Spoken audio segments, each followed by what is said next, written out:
How to download and install the YouTube app on iPhone, step by step. If you recently bought an iPhone or accidentally deleted the YouTube app, you can easily install it again from the App Store. First, open the App Store. Once the App Store opens, tap on the search icon at the bottom right corner of the screen. Now, type YouTube in the search bar and select the official YouTube app from the search results.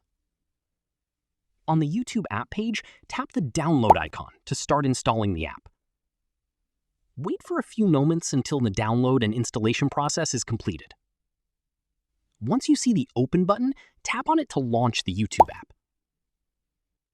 You can also sign in with your Google or Gmail account to access your subscriptions, playlists, and personalized recommendations.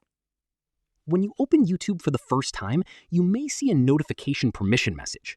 Choose Allow if you want to receive YouTube alerts. After installation, the YouTube app icon will appear on your iPhone home screen, and you can open it anytime. So that's how you can download and install YouTube on iPhone. If this tutorial helped you, make sure to like and subscribe for more iPhone tips and step-by-step guides.